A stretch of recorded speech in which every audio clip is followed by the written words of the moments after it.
안녕하십니까. 6주차에 이어서 7주차 첫 번째 강의를 시작하도록 하겠습니다. 지난 시간에 숲의 공익적 가치 중에서 숲의 공익적 효과 중에서 여러 가지가 있는데 그 중에 기후 완화 중에서 기온 완화 효과와 습도의 완화 효과까지 마치고 방풍 효과를 하기 전에 6주차 두 번째 강의를 마친 걸로 되겠습니다. 그럼 이 시간에는 기후 완화 중에 방풍 효과에 대해서부터 시작하도록 하겠습니다. 방풍 효과, 숲에 있음으로써 바람을 막아주는 효과를 즉 방풍 효과라고 말합니다. 자, 우리 방풍림이 어디에 조성이 되어 있어요? 바람을 막아주기 위해서 방풍림이 조성이 되어 있죠. 뭐 우리나라 같은 경우는 주로 이제 해변가가 바람이 많이 불죠. 바람이 많이 불기 때문에 해변가에 방풍림을 조성을 많이 해 놓았습니다. 그런데 이 방풍림은 뒤에 나올지 모르겠습니다만은 바람을 막는 효과도 있고 조풍을 막는 효과도 있습니다. 조풍은 바닷바람이죠.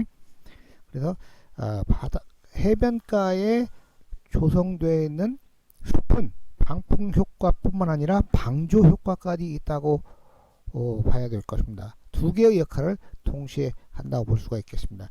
그러면 바람만 막아주는 방풍림은 없을까? 있죠.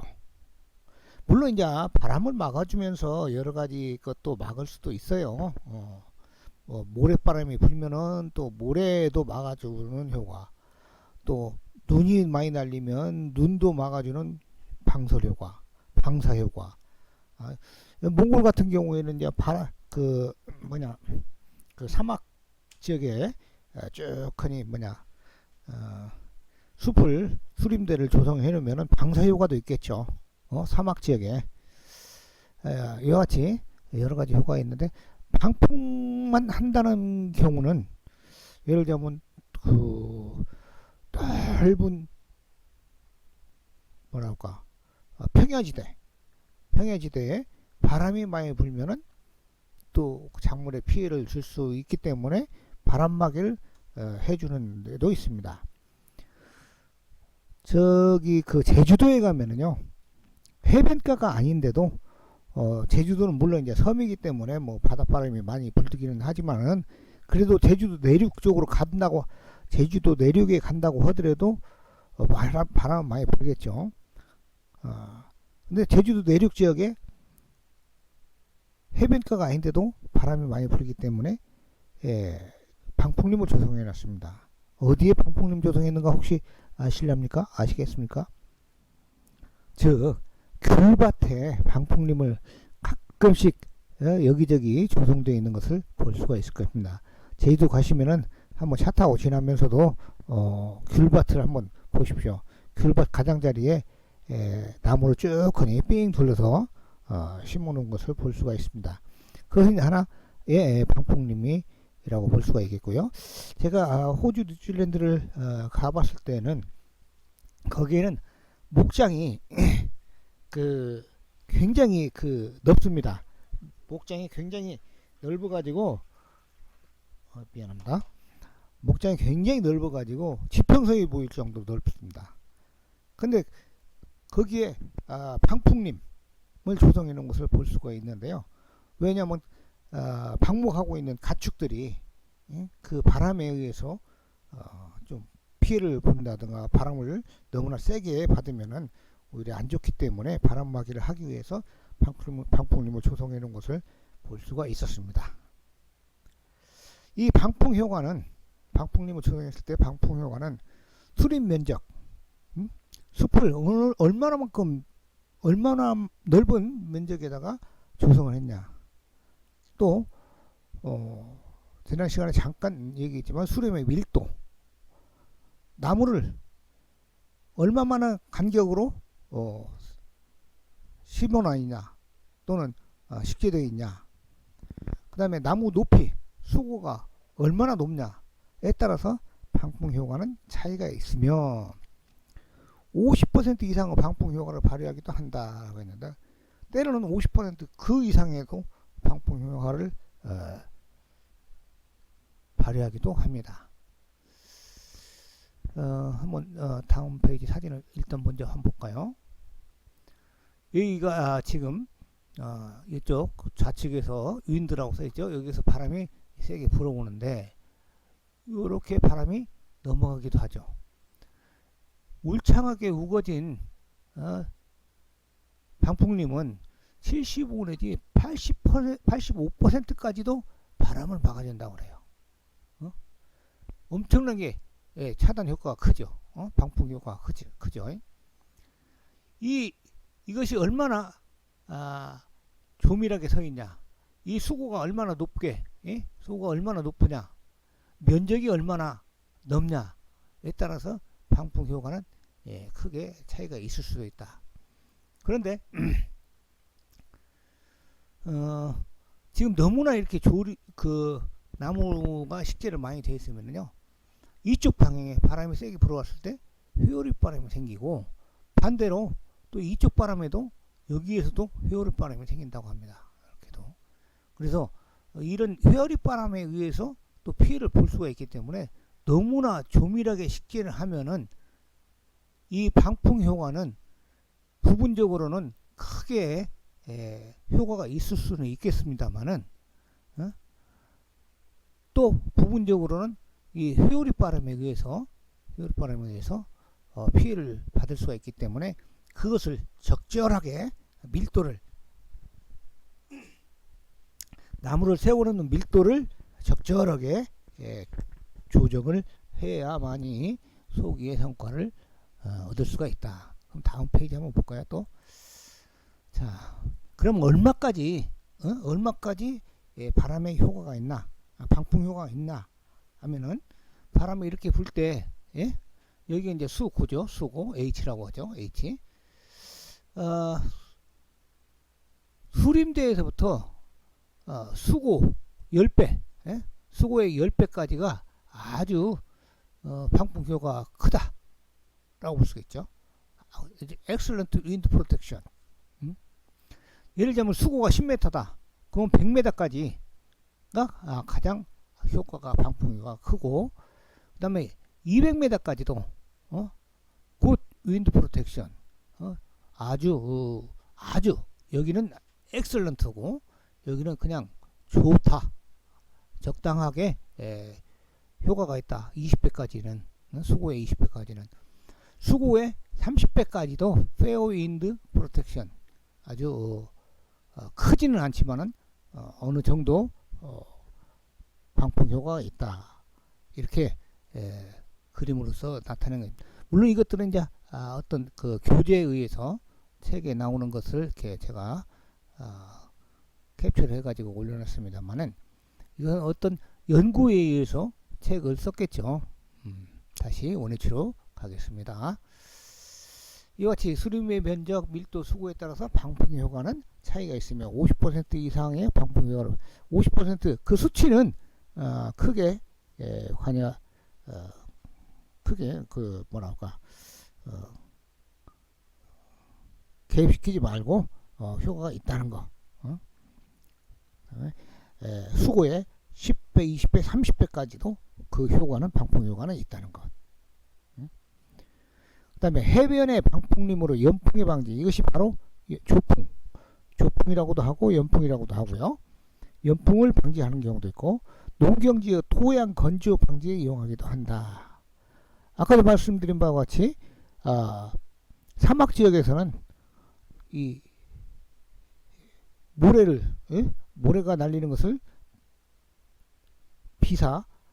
모래가 날리는 것을 방지해 주기도 하죠. 그 방사림으로 역할을 할 수도 있다는 것이고, 그 다음에 눈이 많이 내리는 것은 바람에 불면은 한쪽에 집중적으로 쌓이기 때문에 그것은 설해 눈의 피해를 방지하기 위해서 식재되었다면 이것은 또 방설림으로서의 역할도 가능하다고 볼 볼 수가 있겠습니다. 자, 그럼 다음 페이지로 넘어가겠습니다. 이것은 습도와 온도의 완화 효과를 보여주기 위해서 보여드린 것이고요. 방금 전에 보신 것이고요. 자, 그러면은 온도 완화에 대해서 설명하다가 이런 생각을 해봤습니다. 자, 숲에 있으면은 왜 온도가 완화되나? 숲이라는 것은 나무 그늘이죠. 나무 그늘 밑에 들어가면 시원하죠. 여름철에 나무 그늘 밑에 가면 시원해요. 그럼 왜 시원한가? 그 이유가 이렇게 5가지로 요약을 해놨습니다. 자, 그늘에 들어가면 햇빛을 가려주니까 시원하죠. 그것은 다 삼척동자도 다 아는 얘기죠. 그늘 밑에 들어가면 햇빛을 가려주니까, 뜨거운 햇빛을 가려주니까 시원하지. 그건 당연하죠. 그것은 다 알 수 있는 내용이고요. 어린애들도. 그 다음에 두 번째부터는 조금 생각해 봐야 알 수 있는 문제라고 볼 수가 있겠습니다. 두 번째는 증산작용으로 주변의 열을 뺏어가서 시원하다.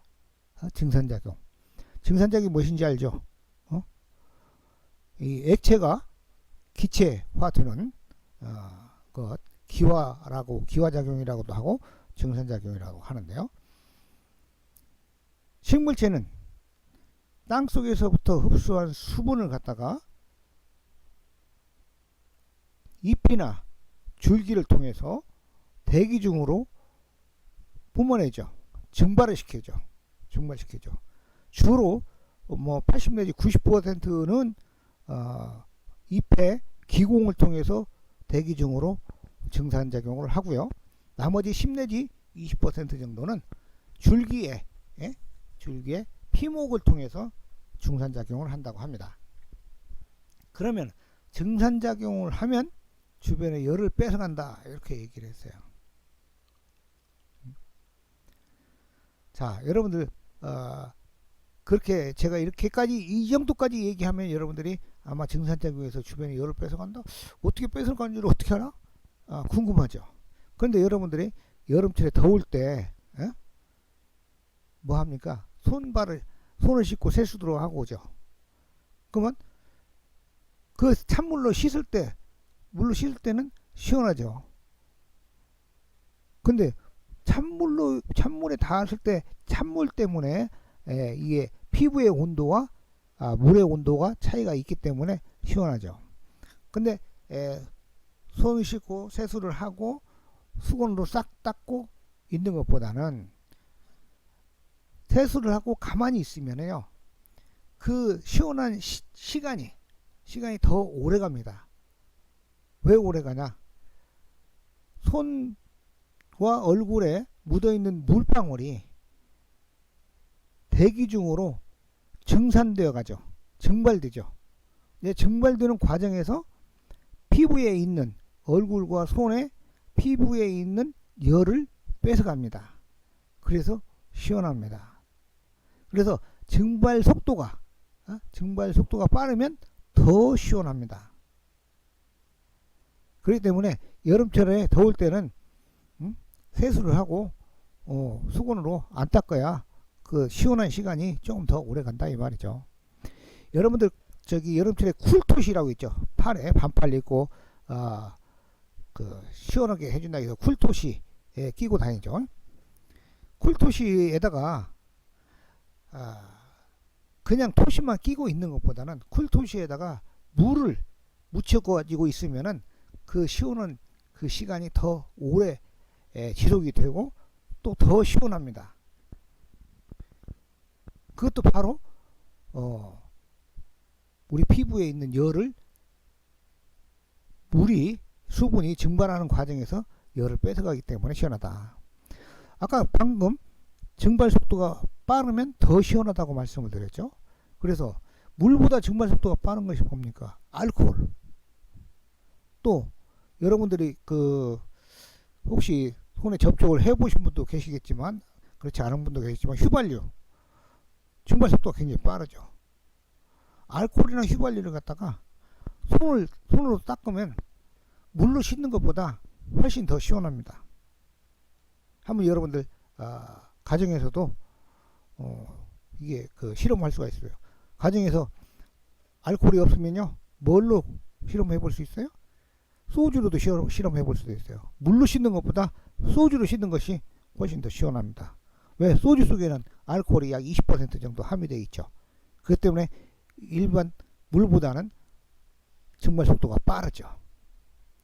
이와 같이 증산작용에 의해서 주변의 열을 뺏어가기 때문에 그늘 밑에 있으면 시원하다. 그 다음에 바람이 생성된다 이 말이에요. 그늘 밑에 있으면 자, 바람이 생성이 돼요. 바람은 왜 생기는가를 한번 따져봅시다. 바람은 왜 생기는가? 자, 첫 번째, 그늘 밑하고 햇빛이 쬐는 데하고 뭐가 차이가 생깁니까? 온도 차이가 생기죠. 그늘 밑에 오고 그늘이 아닌 햇빛이 쬐는 것하고 온도 차이가 생기겠죠. 생기면은 온도 차이 생기면은 무슨 차이가 생기냐? 기압 차이가 생깁니다. 기압 차이, 공기 압력 차이. 그 기압 차이 때문에 바람이 생성되는 거예요. 기압차 때문에. 그래서 미안합니다. 허허 벌판에 집을 짓고 사는 것보다 뒤에가 산이 있고 앞에가 툭 터진 곳에 집을 짓고 사는 것이 여름철에 훨씬 시원한 곳이 어느 곳이냐? 뒤에가 산이 있는 집이 허벌판에 있는 집보다 훨씬 시원합니다. 여러분들 허벌판에 있는 집이 바람이 많이 불게 느껴지죠? 그렇지 않습니다. 물론 뭐 태풍이 온다든가 할 경우에는 훨씬 더 바람이 세게 오겠죠. 허벌판에가 뒤에 산으로 막혀 있는 것보다는. 그렇지만 여름철에 바람은요, 허벌판에 있는 집보다 뒤에가 산이 있는 집이 훨씬 시원하다는 것은 뭐냐? 왜 그러냐? 허벌판에 있는 집은 집 앞이나 집 뒤나 온도 차이가 없어요. 온도 차이가 없기 때문에 바람이, 기압 차이가 없어요. 기압 차이가 없기 때문에 바람이 생성이 안 돼요. 그래서 더워요. 그런데 앞에가 툭 튀어져 있고 뒤에가 산이 있으면은 앞의 온도보다 뒤의 온도가 훨씬 차갑습니다. 낮에는. 그래서 뒤에 산은 앞에 아스팔트나 집이나 하여튼 앞에 툭 튀어져 있는 곳, 도시에서도 한낮에 앞에가 온도가 산의 온도보다 훨씬 높겠죠. 왜냐하면 산은 증산작용에 의해서 주변에 열을 많이 뺏어가기 때문에 시원해져. 온도가 많이 안 올라가요. 근데 앞에는 온도를 흡수할 수 있는 이런 그 재료들만 많이 있죠. 아스팔트 같은 거 막 햇빛을 막 뜨겁게 달구면은 엄청나게 뜨겁죠. 복사율도 많이 올라오고. 자, 그래서 뒤에 있는 산이 앞에 있는 툭 튀어 있는 곳보다 온도가 낮기 때문에 온도 차이가 생기는 거죠. 앞에와 뒤가. 그래서 그런 집은 앞, 뒤 창문을 열으면 맞바람 친다고 하죠. 맞바람 쳐. 맞바람 치게 해놓으면 훨씬 시원합니다. 제가 주변에 있는 사람들하고 얘기하는 과정에서 그것을 2번을 내가 느꼈는데요. 뭐 한 가지만 말씀을 드리면요. 저는 뒤에가 산이 있고 앞에가 튀어져 앞에 아파트에 살았는데 맨 뒤에 동 살았어요. 앞에 아파트가 막혀 있었죠. 근데 우리 집 뒤에 산이 있었어요. 근데 내 여동생은 지금은 이제 사무사단이 이사가고 지금 에코타운이라는 그 아파트촌이 생겼습니다만은 그 사무사단 앞에 아파트에 살았습니다. 거기는 앞에는 우리 집과 같이 아파트로 막혀 있어요. 거기도 맨 뒷동이, 걔도 맨 뒷동이었고, 근데 뒤에가 툭 터져 있었어요. 그런데도 그 동생이 여름철에 우리 집에 오면은 자기 집보다 오빠네 집이 왜 이렇게 시원하냐 라고 몇 번을 얘기하더라고요. 올 때마다, 여름철에 뜨거울 때 올 때마다 그런 얘기를 제가 들었습니다. 그래서 초등학교 병설 유치원 선생인데, 선생님이 그걸 모르면 어떻게 하냐. 모르죠. 여기에 대해서 이런 메커니즘을 모르면 모르죠. 그래서 제가 설명을 해드렸죠. 그 앞에 온도와 뒤에 온도가 차이가 있기 때문에 기압차가 생겨서 바람이 생성되기 때문에 시원하다. 그렇게 말씀을 얘기를 했어요. 자, 그 다음에 네 번째로는 복사열이 감소된다. 그늘 밑에 있으면은 햇빛이 땅에 닿을 수가 없죠. 그러면 복사열이 아무래도 덜 생기겠죠. 햇빛이 쨍쨍 내리쬐는 쪽은 특히 이제 그 열 흡수가 많은 아스팔트 같은 경우, 그 다음에 철 같은 경우, 만약 이런 것이 있으면 엄청나게 복사열이 생기죠. 복사열. 그래서 복사열이 위로 올라오죠. 태양으로부터 내려오는 열, 땅에서부터 올라오는 열, 그 합쳐지면 햇빛이 내리쬐는 데는 엄청나게 뜨겁죠. 그런데 그늘 밑에는 햇빛이 내리쬐는 것보다는 복사열이 없거나 아주 적죠. 그렇기 때문에 복사열이 적으니까 그만큼 시원하죠. 자, 이렇게 해서 네 가지가 그늘에 들어가면 시원한 이유고요. 마지막으로 심리적인 느낌이라고 했어요. 심리적인 느낌은 사람이 심리적으로 안정이 되면요 더 시원합니다. 더위를 못 느껴요. 심리적으로 안정이 되면은 세포가 호흡을 세포 호흡을 천천히 합니다. 그러나 긴장이 되면 세포가 호흡을 더 왕성하게 해요. 그러면 호흡을 왕성하게 하면은 에너지가 생기는 거죠. 에너지와 열이 생기는 거예요. 여러분들 그냥 평상시에 여러 사람이 모여 있을 때 앞에 나서서 얘기를 해보셨습니까?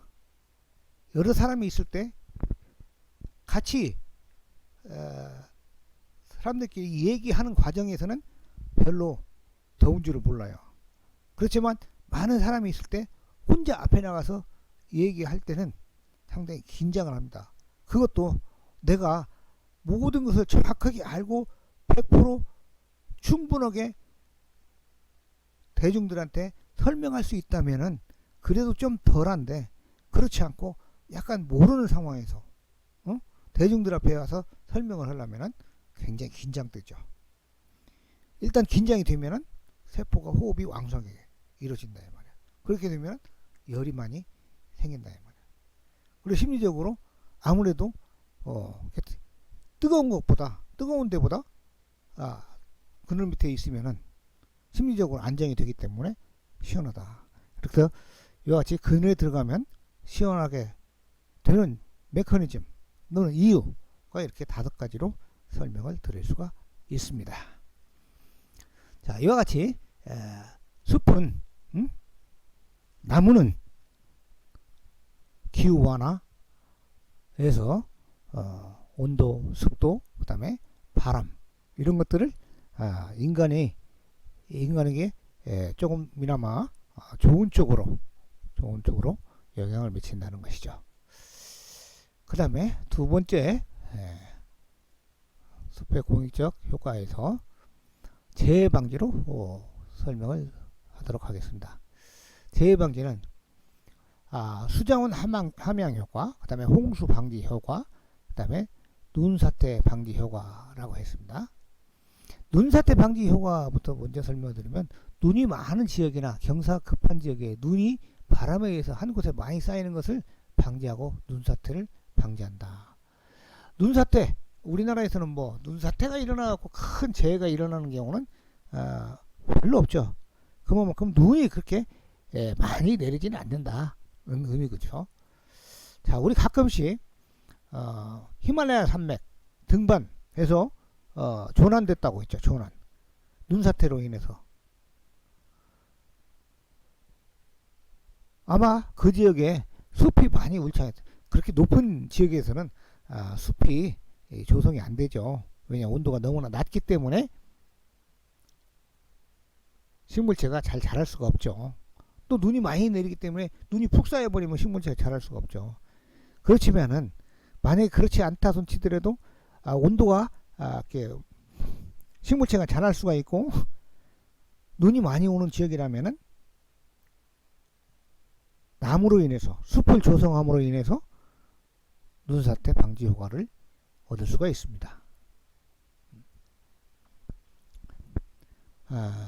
대면섭입 같은 경우는 설명을 좀 해줄 수 있겠는데, 만약에 가로수가 식재되어 있는데 가로수가 촘촘하게 식재되어 있어요. 근데 눈이 왔어. 눈이 왔고 바람이 부는데 눈이 오면서 바람이 불어. 그러면은 도로 한쪽에 눈이 쭉 하니 도로를 따라서 눈이 많이 쌓여 있다면은 그건 굉장히 안 좋죠. 불편하죠. 교통사고 우려도 크고요. 근데 만약에 그런 상황이 자주 발생한다면 그 지역은 가로수를 적당한 위치에다가 식재를 한다면은 눈 쌓이는 위치를 좀 변경시켜 가지고 도로에 눈 쌓임을 방지시킬 수도 있다. 이것이 바로 눈에 의한 눈설자 설의 피해를 방지할 수가 있다. 자, 재해방지 중에 수자원 함양 효과. 수자원 함양.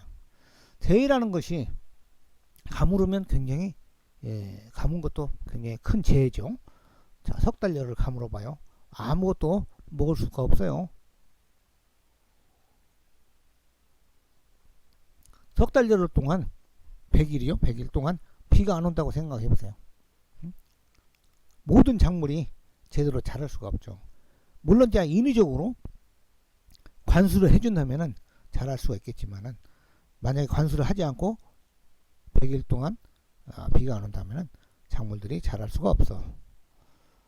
자랄 수가 없기 때문에 그건 큰 재해 중에 하나죠. 그런데 숲이 있음으로 인해서 이 물이 숲에 저장되어 있다 이 말이에요. 저장되어 있어. 자, 여기를 한번 보시면은 강우시에 비가 올 때 낙엽층에 의해서 보수 효과. 낙엽층이 물을 머금고 있다 이 말이죠. 그 다음에 뿌리에 의해서도 보수 효과가 있다. 뿌리가 물을 머금고 있다. 그래서 이제 이 보수하고 있다가 서서히 물을 흘러내려 보내죠. 서서히. 만약에 숲이 없다면은 비가 오면은 한꺼번에 물이 싹 흘러 내려가 버리고 금방 말라버리죠. 이제 그럴 경우에 이제 댐을 막아가지고 물을 가둬놓아야 되겠죠. 그런데 숲이 많이 우거져 있으면은 댐이 막혀 있지 않더라도, 댐을 막지 않아도 숲속에 물을 머금고 있다 이 말이죠. 그래서 이 집수구역이라고 하죠. 집수구역이 넓은 그런 곳에는 물이 사시사철 끊이지 않고 물이 흐르죠. 글쎄요, 고창 지역은 어느 지역이 끊임없이 흐르는지 잘 모르겠습니다만, 지리산의 뱀사골이라든가 달궁 계곡이라든가, 그다음에 덕유산 계곡이라든가, 이런 큰 산은 물이 골짜기에서 이렇게 흘러 내려온 것들이 저 밑에 가면은 물이 끊임없이 1년 12달 비가 안 오더라도 계속 흐르는 경우가 왕왕 있습니다. 그것은 집수구역이 넓기도 하지만 숲이 우거져 있기 때문에 수자원 함양 효과가 있기 때문에 그런 현상을 나타낸다고 볼 수가 있죠. 그 다음에 건조시에는 지엽에 의해서 지표 수분 증발을 시킨다. 건조시에 비가 안 올 경우에는 가지와 이파리에 의해서, 낙엽층이라고 볼 수 있습니다. 낙엽층에 의해서 또는 살아있는 나무의 가지와 잎에 의해서 지표의 수분 증발을 억제시킨다. 토양으로부터 올라오는 수분 증발을 하기 위해서 토양으로부터 올라오게 되는 수분도 있죠. 이런 것들을 낙엽층은 물론이고 지엽에 의해서 지표 수분을 증발 억제를 시킨다. 이것 말입니다. 이렇게 해서 수자원 함양을 한다. 수자원 함양함으로써 그 가뭄에 의한 피해, 가뭄에 의한 재해 이런 것들을 방지할 수가 있죠. 자, 지구의 물, 담수 분포 이런 것들은 참고로 제가 여기다 올려놓은 것입니다. 여러분들 한번 보시기 바랍니다. 그 다음에 홍수방지 효과. 홍수방지 효과는 낙엽층 및 하층 식생의 표토 유출 방지 효과. 식생이 없으면 식물체 수분이라든가 초분이라든가 목본 식물체가 없으면은 표토가 노출되어 있죠. 표토가 노출되어 있으면 비가 오면 그 표토의 가늘은 입자 토양 입자가 작은 것부터 물에 쓸려 내려가죠. 그 표토가 유출이 된다 이 말이야. 토사 유출. 근데 식물체가 있으면은 낙엽이 생기고, 낙엽이나 식물체가 있으면은 표토 유출이 방지된다. 특히 여러분들 시골에서 그 풀매는 싸기 인력이 많이 들어가기 때문에 인건비를 절약하기 위해서 뭘 많이 씁니까? 제초제를 많이 쓰죠. 제초제를 밭이나 논 가운데 제초제를 쓰는 것은 큰 문제가 없습니다만은 밭두렁이나 논두렁에 제초제를 쓰면은요, 밭두렁 논두렁에 풀이 하나도 없어요. 풀이 하나도 없으면은 밭두렁 논두렁이 어떻게 됩니까? 점차 무너져요. 왜 무너집니까? 식물체의 뿌리가 없기 때문에. 수분이 흡수가 되면은 토사가 꽉 이렇게 식물체가 있으면 토양 입자들을 꽉 붙잡고 있죠. 붙잡고 있던데 식물체가 없으면 토양 입자를 붙잡고 있지 않아요. 그게 놓아. 그러면 물이 흡수되면은 토양 입자가 좀 부드러워지고 또 더 나아가서는 물렁물렁해지죠. 물렁물렁 하다가 점차 토사가 유출됨으로써 그 밭두렁 논두렁이 무너지게 되죠. 그래서 제초제를 쓸 때는 밭두렁 논두렁에는 가능한 안 쓰는 것이 밭두렁 논두렁을 보호한다고 생각이 듭니다. 밭두렁 논두렁은 제초 작업이 안 되니까 어떻게 돼요? 손으로 깎아야 되겠죠. 예추기로 깎는 것이 좋습니다. 그런데 이제 우리 고향 마을에 제가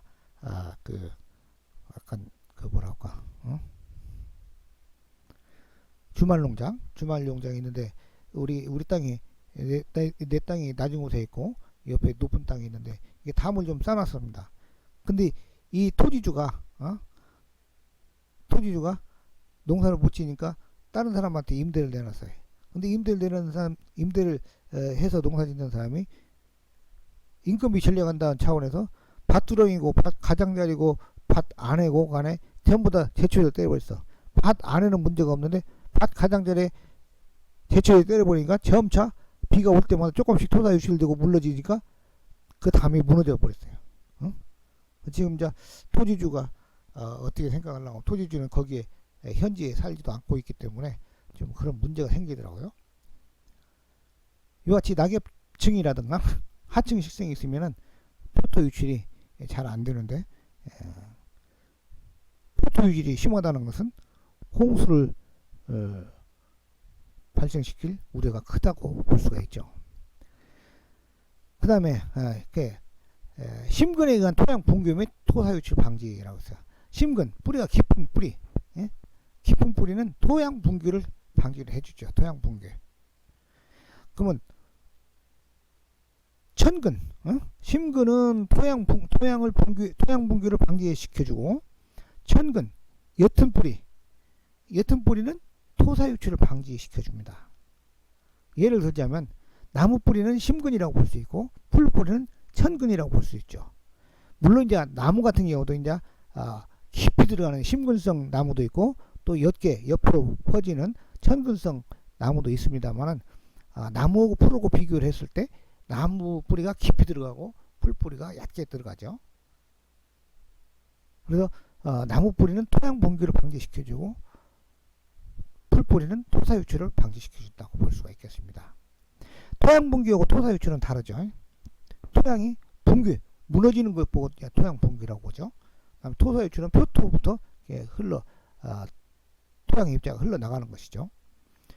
이렇게 토사 유출을 방지시키고 토양 분규를 방지시켜주고, 그 다음에 비가 왔을 때 한꺼번에 물이 흘러내리는 것을 방지시켜주고, 그렇기 때문에 홍수를 방지시킬 수가 있다.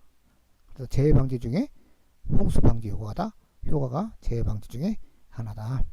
이와 같이 재해 방지는 세 가지로 구분해서 말씀을 드렸습니다. 자, 그 다음에는 이제 공해 방지 효과로 넘어가도록 하겠습니다.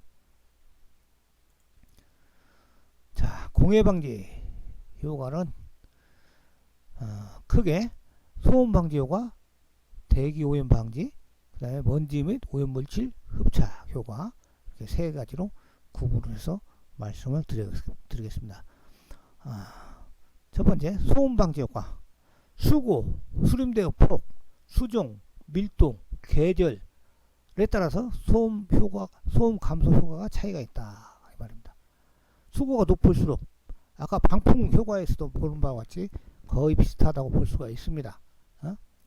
방풍 효과에서 수고가 높을수록 멀리까지 효과가 있고, 요 소음 방지도 마찬가지로 수고가 높을수록 멀리까지 소음 방지 효과가 있고, 수림대 폭, 수림대 쭉 하니 가로수를 한 줄로 심는 것보다 10줄로 심으면 훨씬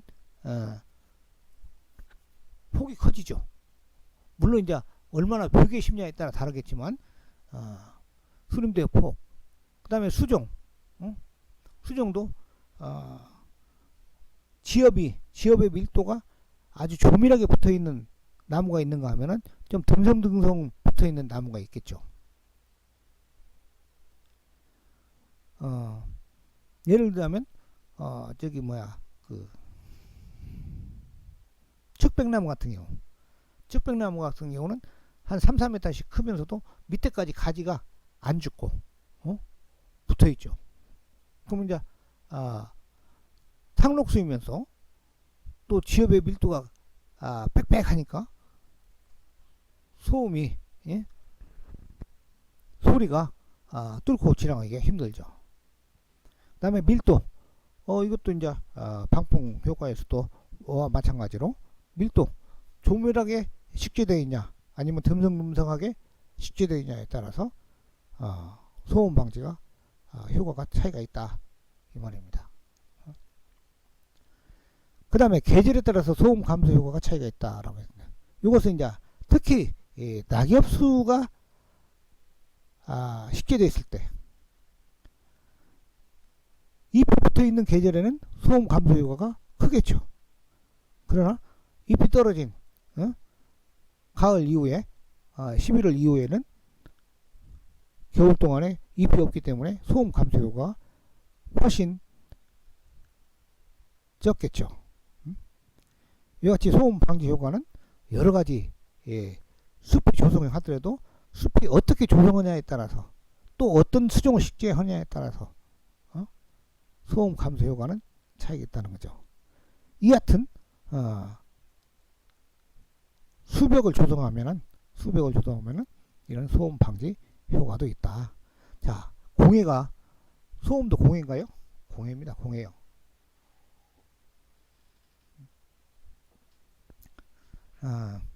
그래서 주택도 사람이 사는 주택은 대로변에다가 집을 짓지 않잖아요. 왜? 차가 대로에는 엄청나게 많이 지나다니까 또 대로에는 차가 많이 지나갈 뿐만 아니라 속도도 빠르기 때문에 속도가 빠르면 빠를수록 소음도 더 커지죠. 그렇기 때문에 주택은 사람이 기거하는 주택은 대로변에 짓지 않고 좀 도로에서 좀 떨어진 곳에다가 집을 짓고 살죠. 요즘에는 웰빙 시대라고 하잖아요. 웰빙을 많이 찾다고 하잖아요. 찾잖아요. 웰빙은 뭐냐? 잘 사는 거예요. 말 그대로. 좋게, 잘.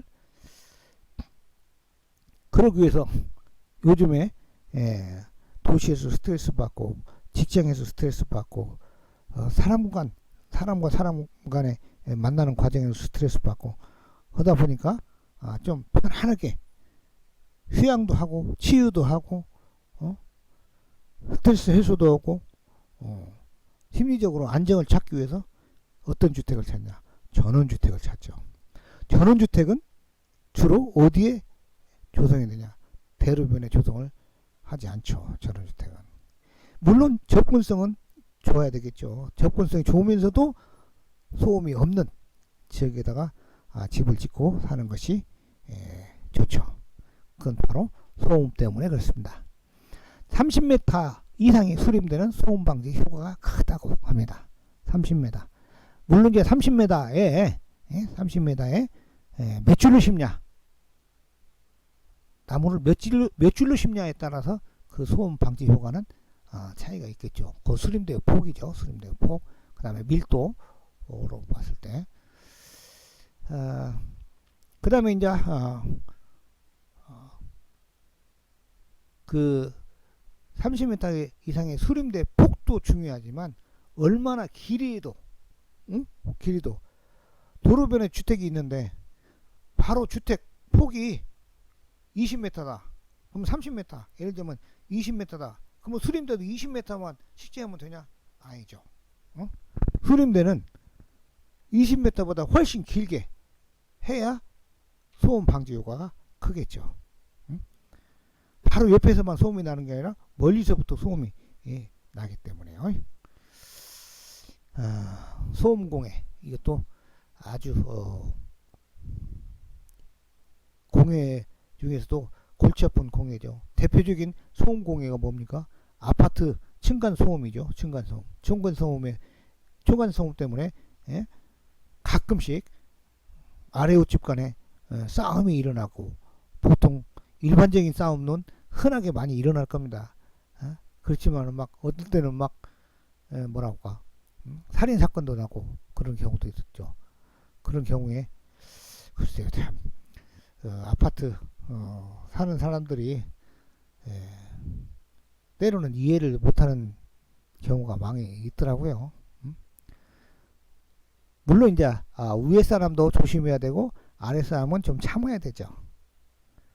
애기들, 대여섯 살 먹은 애기들은 막 뛰어다니죠. 근데 그 뛰어다니는 것을 싫다고 막 위에 쫓아와갖고 하면은 위에 애기들 키우는 사람들은 스트레스 많죠. 물론 이제 그냥 완전히 놔두면 안 되겠지만은 아무래도 이제 소음을 적게 내기 위해서 바닥에다가 스펀지 같은 매트를 좀 두껍게 깔아 놓는다든가, 또는 메시 초저녁에 조금이라도 빨리 자게 만든다든가, 그런 그 대책은 소음을 조금이라도 아래층에 소음을 적게 들리게 하기 위해서 그런 대책을 세워야 하는 것은 물론이고, 아래 사람들도, 아래층에 사는 사람들도 조금은 좀 참아야 되는 경우가 있어요. 참아야 된다고 생각해요. 부분적으로는요. 자기들은 어렸을 때 대여섯 먹었을 때 안 튀고 자랐나요? 근데 요즘에는 아파트에 애기 키우는 것도 보통 쉽지가 않아요. 그럴 경우에 단독주택으로 이사가는 것이 좋겠죠. 위층에 소음을 듣기 싫으면은 단독주택으로 이사가고, 밑에 사람한테 소음 난다고 스트레스 많이 받으면은 단독주택으로 이사가고, 그 단독주택으로 이사 가려면 이왕이면은 환경 조건이 좋은 데로 이사 가는 것이 좋겠죠. 자, 그 다음에 공해 방지 중에 방지 효과 중에 대기 오염 방지로 넘어갑시다. 대기 오염은 왜 어떻게 대기 오염을 방지시켜주냐? 일단은 안 좋은 가스 대기 중에는 대부분이 질소와 산소로 이루어지죠. 질소가 약 80%로 가장 많고, 그 다음에 산소가 약 20%로 두 번째로 많고요.